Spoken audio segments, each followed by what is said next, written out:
नमस्कार, जय हिंद, वंदे मातरम। मैं विकास साक्य विद्यादानम की इस वर्दी सीरीज में आपका हार्दिक स्वागत करता हूं, अभिनंदन करता हूं। आई होप आप सभी बहुत अच्छे होंगे, तैयारी कर रहे होंगे। तो आज हम लोग पढ़ने जा रहे हैं टर्मिनोलॉजी के ऊपर कुछ सवाल। कल हमने टर्मिनोलॉजी देखी थी, टर्मिनोलॉजी के ऊपर एक सवाल भी किया था। आज उसी को कंटिन्यू करते हुए अगला सवाल देखते हैं। यदि किसी आयत की लंबाई 37.5% बढ़ा दें और चौड़ाई 20% घटा दें तो क्षेत्रफल पर क्या प्रभाव पड़ेगा? If the length of a rectangle is increased by 37 whole 1/2 degree 1/2% and width is decreased by 20%, find percentage change in area. Okay, अच्छा, ये सवाल क्लियरली सक्सेसिव फॉर्मूले से भी किया जा सकता है, ठीक है ना। अब सक्सेसिव के अतिरिक्त हम इसे और कैसे कर सकते हैं वो हम देखेंगे, ठीक है। ये सवाल सक्सेसिव से हो जाएगा, बिल्कुल हो जाएगा। किसी भी सवाल को करने के उतने ही तरीके होते हैं जितने ब्रेन उस पर काम कर रहे हैं, ठीक है। देखिए, आयत की लंबाई 37 सही 1/2% बढ़ा दें, ठीक है। तो लेंथ में क्या किया हमने, 37 सही 1/2% बढ़ा दिया। इसकी फ्रैक्शन वैल्यू क्या बनेगी? 3/8। बिल्कुल सही। आई होप आप लोग अभी तक ये सारी वैल्यूज याद कर चुके हैं, ठीक है ना। अगर आपने वैल्यू याद नहीं किए हैं, आपके तैयारी करने का कोई मतलब नहीं बनता है।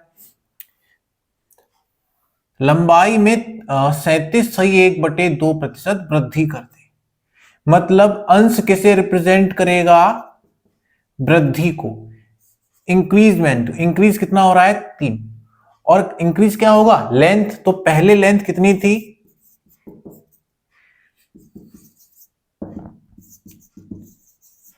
पहले लेंथ कितनी थी? 8।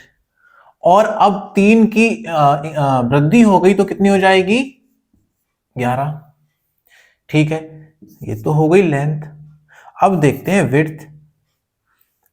चौड़ाई में हमने क्या किया है? 20% घटा दिया है। अगर चौड़ाई को 20% घटा देंगे, इसकी फ्रैक्शन क्या बनेगी? बिल्कुल सही कहा आप लोगों ने, 1/5। 20% घटा दे। प्रतिशत के बाद क्या वर्ड लिखा है? घटा देना। यानी जो ये है 1, इतना होगा चेंज, इतना घटा दिया जाएगा। किसमें? विड्थ में। तो अगर पहले विड्थ कितनी थी? 5, तो अब उसमें 1 कम कर देंगे, कितनी रह जाएगी? 4। लो जी, हो गया सवाल। हमसे पूछा है क्षेत्रफल पर क्या प्रभाव पड़ेगा। पहले क्षेत्रफल कितना था? एरिया। एरिया क्या होता है? Length into width. पहले कितना था एरिया? 40। अब एरिया कितना है? 44।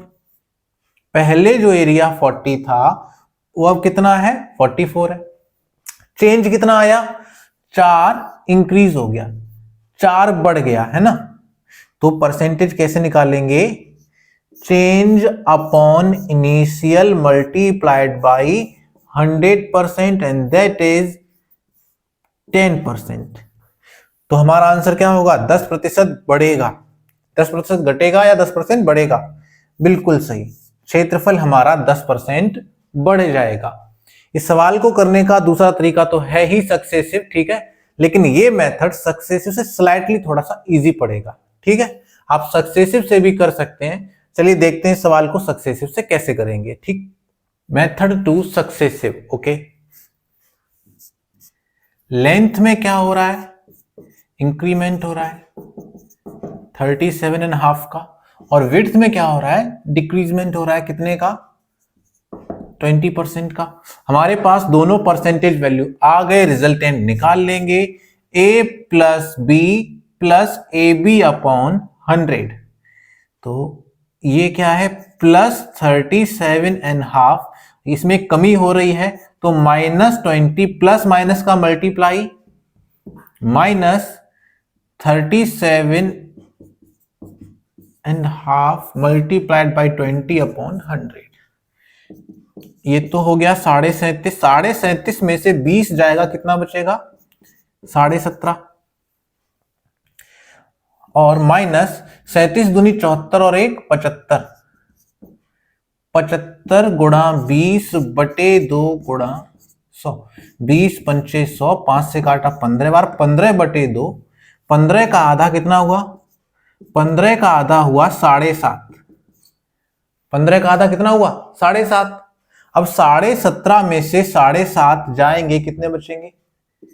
बिल्कुल सही 10%। और प्लस क्या बता रहा है? प्लस क्या बता रहा है? घटेगा या बढ़ेगा? बढ़ेगा।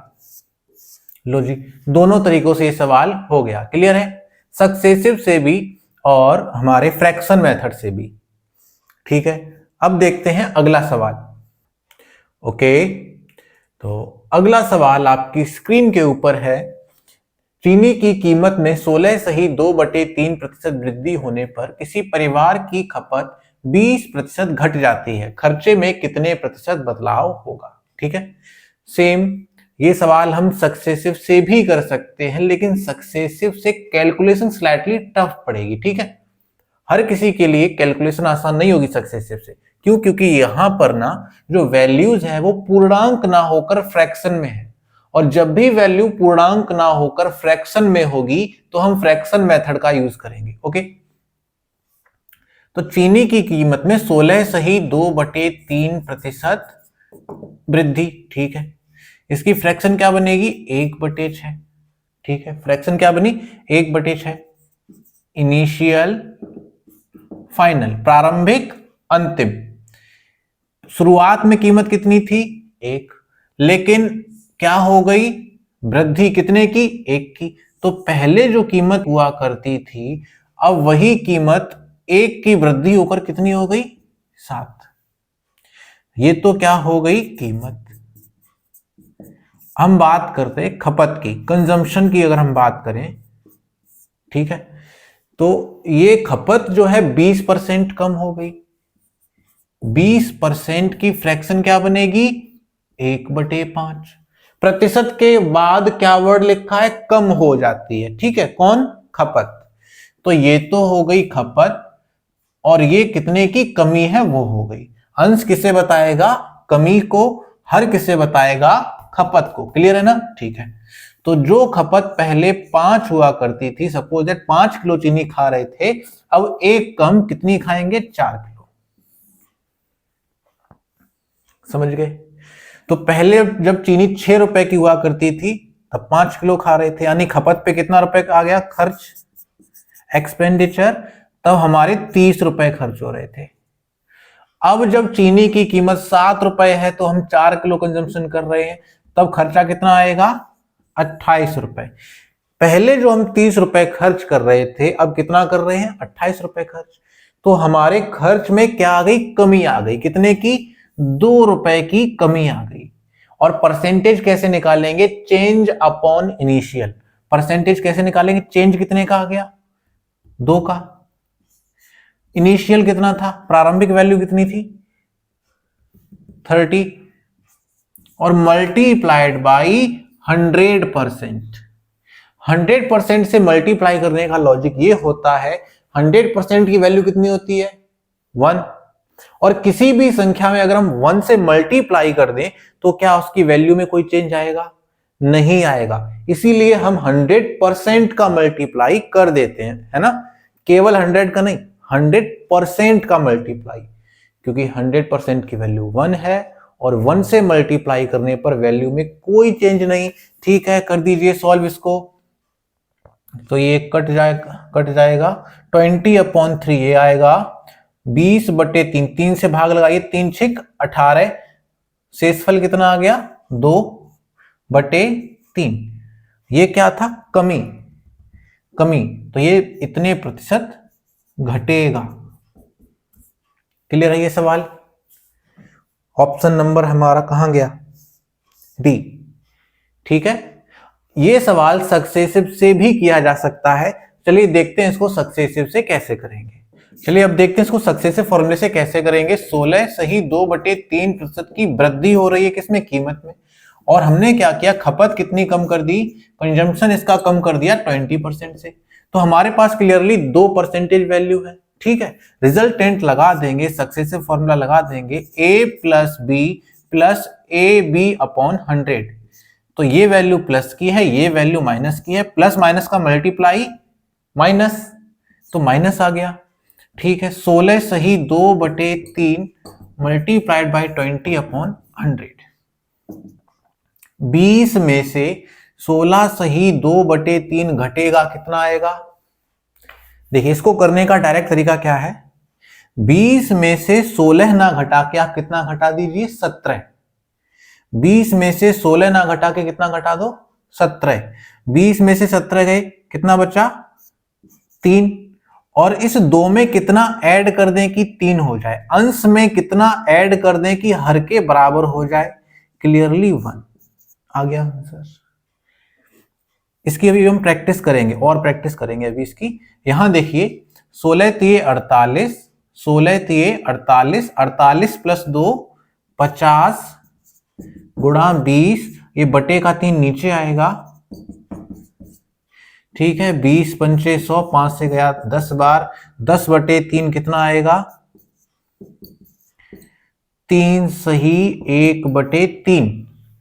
ये भी माइनस का 3 सही 1/3, ये भी माइनस का 3 सही 1/3, दोनों ऐड हो जाएंगे, 3 और 3 6 हो गए, और ये 1 और 1 2 हो गया। माइनस क्या बता रहा है, कमी, यानी घटेगा। क्लियर है सवाल? तो ये सवाल दोनों ही तरीकों से हो जाएगा, लेकिन इस सवाल के लिए सक्सेसिव फॉर्मूला स्लाइटली कैलकुलेशन में टफ पड़ेगा, और जो फ्रैक्शन मेथड है वो इसके लिए आसान रहेगा। ठीक है, आपको जो भी तरीका पसंद आए वही कीजिए। ओके, अब हम इस कैलकुलेशन की बात कर रहे हैं, इस टाइप की कैलकुलेशन को जल्दी से जल्दी कैसे करेंगे, चलिए देखते हैं इसको। सपोज दैट हमारे पास है 50 माइनस 33 होल 1/3। तो यहां पर हमें सबसे पहले क्या करना है, 50 में से 33 ना सब्ट्रैक्ट करके 34 सब्ट्रैक्ट कर देना है। ठीक है, 33 ना करके 34, तो 50 में से जब 34 जाएंगे कितना बचेगा, 16। अब इस न्यूमरेटर में कितना ऐड कर दें कि डिनोमिनेटर के बराबर हो जाए, क्लियरली 2 ऐड करना पड़ेगा, आ गया आंसर। ठीक, नेक्स्ट क्वेश्चन देखते हैं। सपोज दैट हमको 80 माइनस 14 होल 2/7 सब्ट्रैक्ट करना है, तो 80 में से आप 14 ना घटाकर 15 घटा दीजिए, कितना, 15। 80 में से 15 घटाओगे कितना बचेगा, 65। और इस 2 में कितना ऐड कर दें कि 7 हो जाए, हो गया जी, आसान है। 10 रुपए में से 2.5 रुपए घटा दो, 10 रुपए में से 2.5 रुपए घटा दो, कितना बचेगा, 7.5। कितना बचेगा, 7.5। तो 10 में से हम 2 ना घटा के कितना घटाएंगे, 3। 10 में से 2 ना घटा के पहले 3 घटा दो, फिर 1 में कितना ऐड कर दें, ये 2 हो जाए 1। आसान है ना? इसी प्रकार से आपको सारे कैलकुलेशन करने हैं। सपोज दैट आपको घटाना है, अब जैसे हमें 1000 में से 891 सही 263/289 घटाना है, तो हम क्या करेंगे, 1000 में से 891 की जगह एक अधिक कितना, 892 घटा देंगे, ये क्लियरली कितना बचेगा, 108। अब 263 में कितना ऐड कर दें कि 289 हो जाए, तो ये क्लियरली आ जाएगा आपका 26 ही आ रहा है ना, ठीक है, तो ये क्लियरली 26 आ जाएगा, 26/289। कैलकुलेशन आसान है, सीख गए, तो आप करके दिखाइए। 100 माइनस 12.5, 100 माइनस 12.5, 100 में से 12.5 घटा दो, तो सबसे पहली बात आपको 12 ना घटा के कितना घटाना है, 13। 100 में से 13 गए 87, और 1 में कितना जोड़ दें कि 2 हो जाए, बस हो गया। आपको घटाना है 10 में से 3 सही 1/3, तो आप 10 में से 3 ना घटा के कितना घटाओगे, 4, कितना बचा, 6। क्लियर है? ठीक है, अगर इस टाइप की कैलकुलेशन क्लियर है तो हम बढ़ते हैं अपने अगले कॉन्सेप्ट की ओर, गैप मेथड। ठीक है, चलिए। ओके, तो गैप मेथड में हम लोग बेसिकली 4 टाइप के सवाल पढ़ने वाले हैं। पहला data comparison and profit and loss, दूसरा सिंपल इंटरेस्ट, तीसरा पास फेल, चौथा इलेक्शन टाइप क्वेश्चंस। ठीक है, तो गैप मेथड में हम लोग ये 4 टाइप के सवालों में सबसे पहले देखने जा रहे हैं data comparison and profit and loss type questions. तो पहला सवाल देखिए गैप मेथड पर। किसी बाल्टी में 66 सही 2/3% भरी होने की तुलना में 80% भरे होने पर 2 लीटर पानी अधिक आता है। बाल्टी की धारिता कितनी है? ओके, जैसे कोई बकेट है, जब ये 66 होल 2/3% भरी है और जब ये 80% भरी है, तो ये जो डिफरेंस है ये 2 लीटर का है। कितने का? 2 लीटर का। यही गैप हमें फाइंड आउट करना है और क्वेश्चन हो जाएगा। ठीक है, 66 होल 2/3% और 80% भरे होने में जो गैप है लीटर में वो कितने का है? 2 लीटर का। लेकिन परसेंटेज में गैप कितने का है? तो आप परसेंटेज में क्लियरली गैप निकाल सकते हो। 80 में से 66 सही 2/3 घटा दो, काफी आसान है, अभी हमने सीखा ही था। तो 80 में से 66 ना घटा के कितना घटा देंगे? 67, जो कि कितना बचेगा?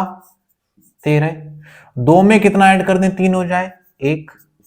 तो 13 होल 1/3% कितना है? 2 लीटर।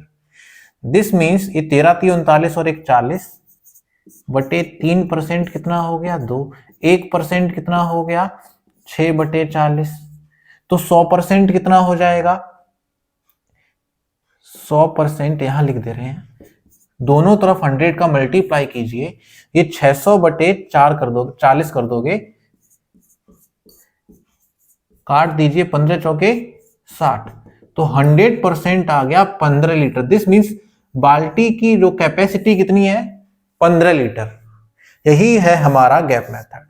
गैप निकालो, सॉल्व कर दो। क्लियर है आपको?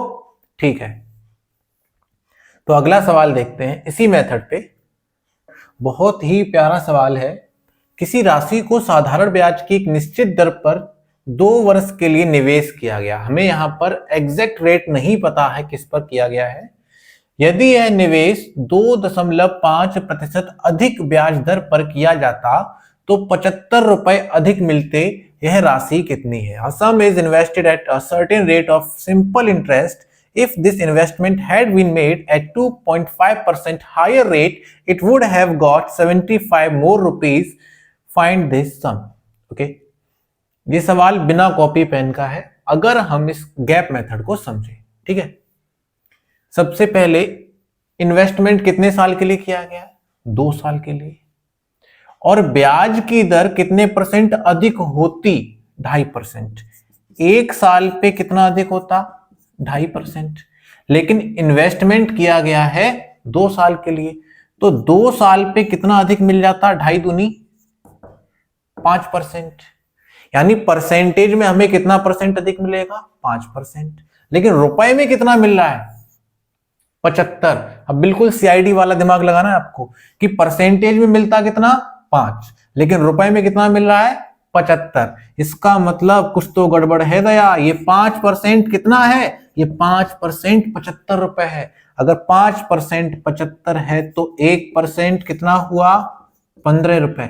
और कोई भी अमाउंट अपने आप में कितना परसेंट होती है? 100%। इस कॉन्सेप्ट से अगर 1% 15 है तो 100% कितना हो गया? 1500 रुपए। बिल्कुल सही, यही हमारा प्रिंसिपल है, यही हमारा आंसर है। आई होप ये क्वेश्चन आपको क्लियर है। ठीक है, बढ़ते हैं अगले क्वेश्चन की ओर। तो अगला सवाल देखते हैं गैप मेथड पर। ब्याज पर धन देने वाले एक व्यक्ति को ज्ञात हुआ कि उसके धन पर ब्याज की दर में 10% से 9 सही 3/4 अर्थात 9.25 की गिरावट होने पर उसकी वार्षिक आय में 66 रुपए 50 पैसे की कमी हो जाती है। उसकी कैपिटल कितनी है? Find his capital. ठीक है, तो यहां पर हमें फिर से गैप मेथड लगाना है। सवाल हमारा सिंपल इंटरेस्ट का है, हम बिल्कुल इसे सिंपल इंटरेस्ट के फॉर्मूले से कर सकते हैं, लेकिन यहां पर गैप मेथड से करना बहुत आसान होगा। ठीक है, अच्छा, यहां पर समय की बात की, वार्षिक आय मतलब समय 1 साल, 1 साल में हम बात कर रहे हैं। पहले कितनी थी? 10%। और गिरावट कितने की कर दें अगर हम? 9 सही 3/4%। गैप कितने का आ रहा है परसेंटेज में? यहां परसेंटेज में कितने का अंतर आ रहा है? 1/4 4%। लेकिन रुपए में कितने का अंतर आ रहा है? प्रतिशत में जो 1/4 है, रुपए में कितना है? 61 रुपए 50 पैसे। ये 4 का क्रॉस मल्टीप्लाई आप इधर कर दीजिए तो 1% की वैल्यू बनेगी। 4×5 = 20, कैरी आ गई, 4 एकम 4 2 6 और 4 6 24, 246 रुपए। 1% कितना है? 246। हमसे पूछी थी उसकी कैपिटल, उसकी कैपिटल अपने आप में कितना परसेंट? 100%। तो ये आ गया आपका 24,600 रुपए। आसान है ना? तो ऑप्शन बी हमारा सही आंसर है। ओके, ठीक है, थैंक यू क्लास। इस एपिसोड में इतना ही, मिलेंगे अगले एपिसोड में गैप मेथड के बाकी के सवाल के साथ। ठीक है, गैप मेथड बहुत ही प्यारा मेथड है, आप इसे लगाएंगे, आप खुद ही देख पा रहे हैं सवाल कितने आसानी से हो रहा है ना? और प्लीज ये आप याद कर लीजिए और प्रैक्टिस सेट लगाते रहिए। अगर आप प्रैक्टिस सेट नहीं लगा रहे हैं तो यकीन मानिए आप खुद के साथ धोखा कर रहे हैं। ठीक है, अगर आपको वर्दी चाहिए है तो प्रैक्टिस सेट लगाना पड़ेगा। प्रैक्टिस सेट लगाइए, एनालाइज कीजिए और रटिए। जो सवाल तुक्के से सही गए हैं जीएस के या हिंदी के, उन्हें भी रटिए, और जो गलत गए हैं उन्हें तो रटिए ही रटिए। ठीक है, और जब तक आप पिछला प्रैक्टिस सेट रट नहीं लेते तब तक अगले प्रैक्टिस सेट पर नहीं जाएंगे। प्रैक्टिस सेट बर्बाद नहीं करना है। ओके, ठीक है, थैंक यू क्लास। मिलेंगे अगले एपिसोड में, तब तक के लिए सावधान रहें, सुरक्षित रहें। जय हिंद। और विशेष अपील आप सभी लोगों से, प्लीज हमारे चैनल को लाइक करें, शेयर करें, सब्सक्राइब करें। ठीक है, थैंक यू।